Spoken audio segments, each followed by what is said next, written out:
Good afternoon and welcome to yet another stimulating session as we study the history of Africa this semester. I am Professor TJ and I'm your pilot, your teacher, your mentor, your driver. I'm your man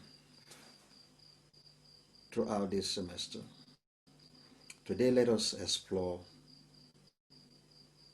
the general things that we need to know about what exactly is this course, history.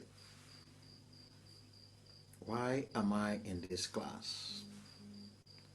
For those of you that are studying history for the bachelor's degree or just offering it as an elective or just because you must offer it to satisfy one or two requirements in your area of discipline, it will interest you that history will continuously be an important, an integral part of what you do, even as a scientist. Have you ever wondered about your family history? Have you ever asked your parents how they met? Have you ever think about what generations before you or your parents did? And what are the things that you can learn from such stories? History of the family tree, is as important as the history of the society, as the history of self, and how to develop self and to be better than your parent. So today we're going to be asking those questions that we often ask in history. The question about why, about how, when, where, and of course connecting the nexus between these questions and the reality of history as an important part of our life as human beings. In recent times, we all observe social distancing. We don't want COVID-19.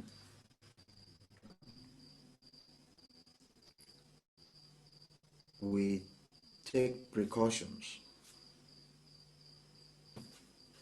You care less, right? Guess what? In the past, whether you reverse to 1918, the pandemic, the flu pandemic, or you go to the 1334, that is the 14th century, you talk about the bubonic plague. Folks during that period were also careless. Some, or majority, observe all the protocols. But what is so important about that past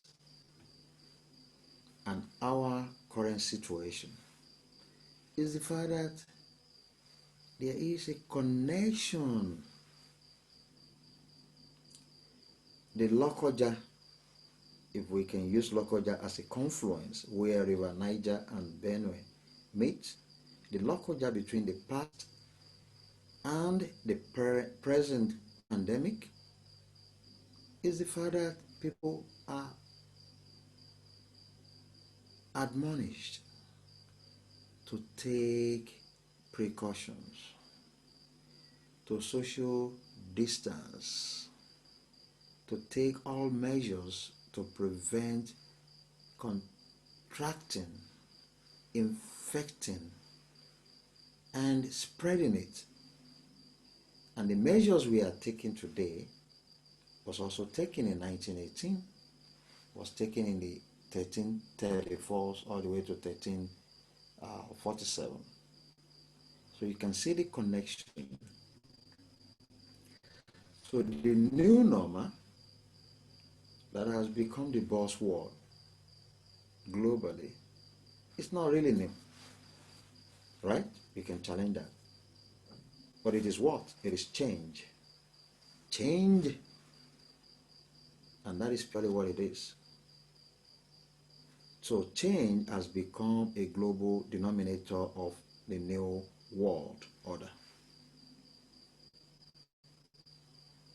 And as the quest for an effective pedagogy to teach about pandemic and the new world order is important, to me as a teacher, to you as a student, it is also important for policymakers. So that is what we are connecting. And that is what makes history an important part of as a community, and indeed as is. So let's go. That is so central to what will be. What is history? Is it just about the past? Is it just about the present? Or perhaps is it just about the future? But I can tell you what, it is about the past.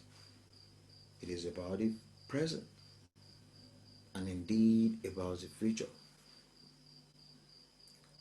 It's a tripod, okay, that connects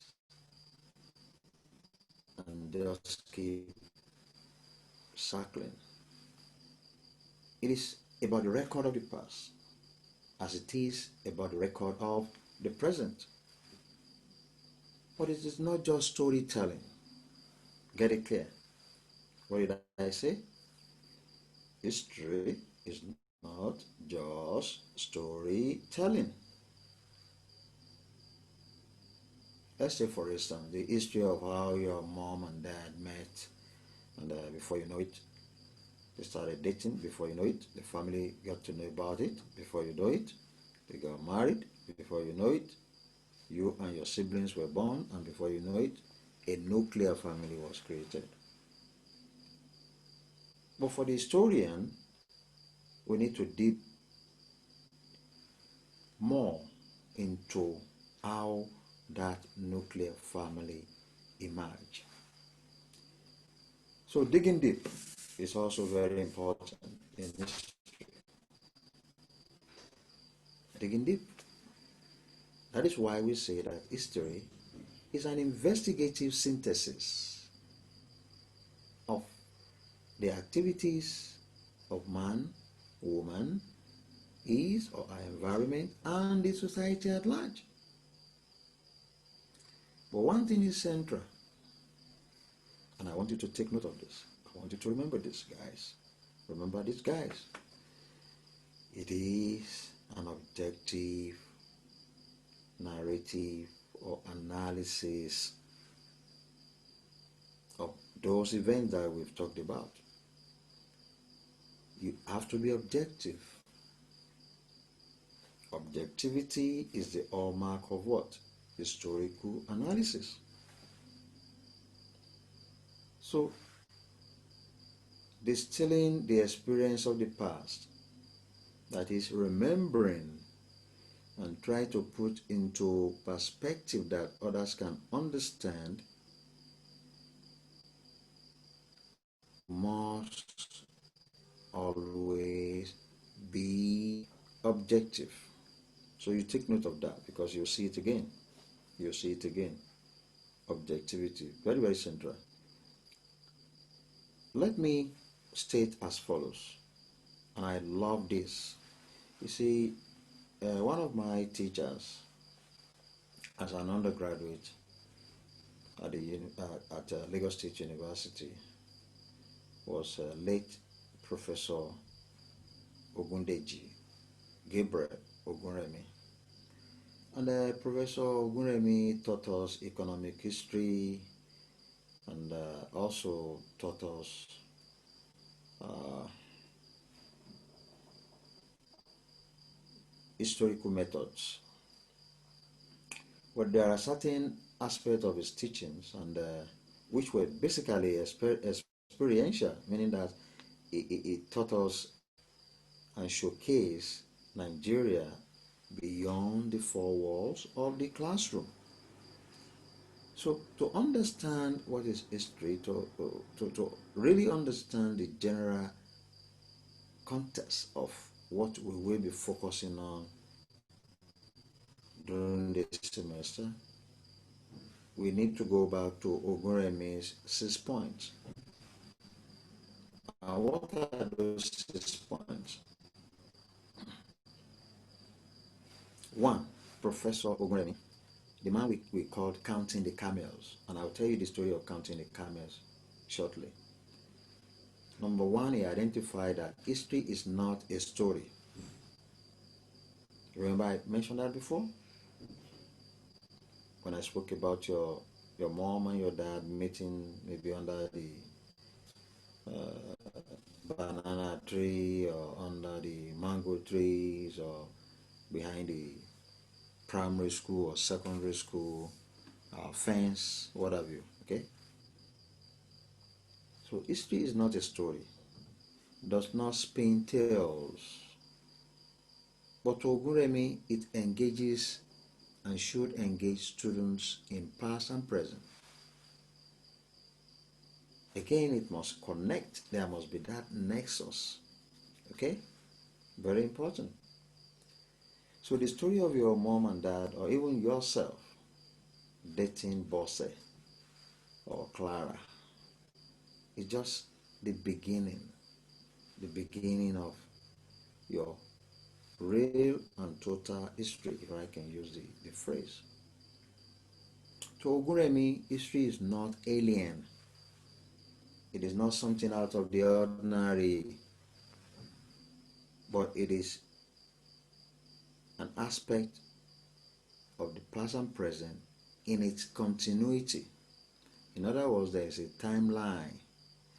Timeline is very, very important as you study history.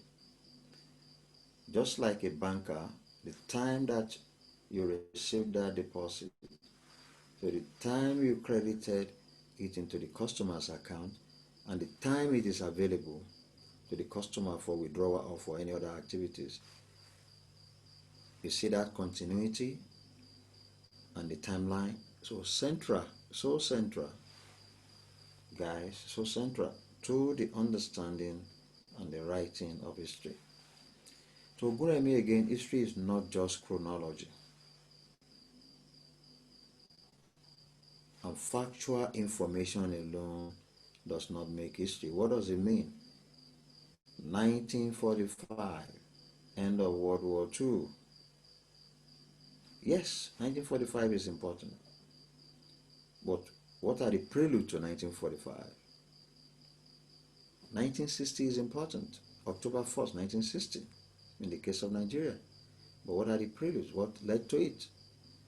So you must connect the activities and the general and specific historical context of getting to that specificity.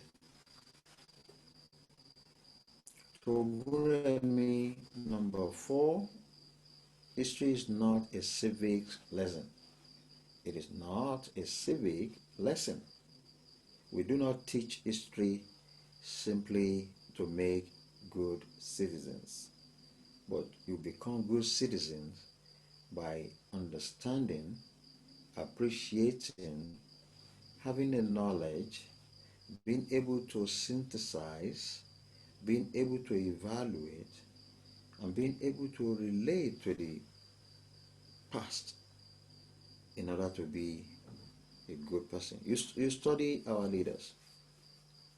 If you want to be a governor of, say, Taraba State, I think it would be nice for you to study the biography of the governors or leaders in Taraba State, what they have done, and what are their shortcomings, what are their successes, and with that, you become a good citizen or a good leader.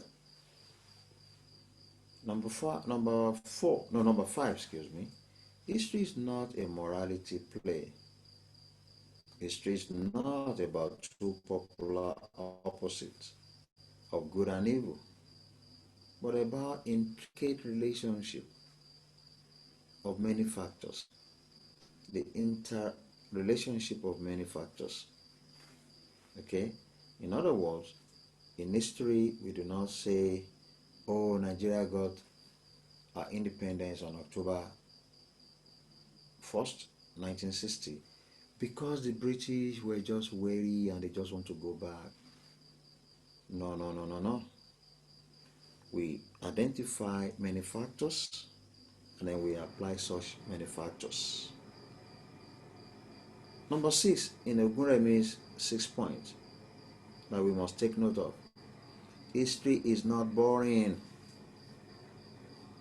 You cannot sleep in good historical class. It is fun because you relate the past, the present, and then prognosticate into the future. And what it means is that for the teachers, history must be fun. He or she must make it fun. And that is one thing I enjoyed studying under this great citizen of Nigeria and indeed Africa. Because late Professor Ogunremi, was a man that taught us beyond the four walls of the classroom. That is, the whole idea of experiential learning is so central to making history fun, not boring, informational, educational, and more importantly, something that really we must think about in terms of our developmental effort. I'll round up this class by focusing on sources of studying history with an example of the pandemic. Okay? Because pandemic, as we all know, and as I've stated before, whether you are covering your nose, you're covering your mouth, you're wearing face masks, etc., etc., washing your hands several times, okay? It happened in 1918. It happened even as recent as the Ebola, okay? And it happened during the bubonic plague. So what are the sources available to us to study and understand this? Quite a number. Oral accounts that are not written. And this is central, particularly when we study African history. Very, very central. Oral accounts. We'll delve more into that when next we meet. Written accounts where there are evidence of writing, but also archaeological excavations. Very, very important as a source in the documentation and writing. Anthropological investigation, very, very important also. And then understanding of the environment, the geography, very, very important.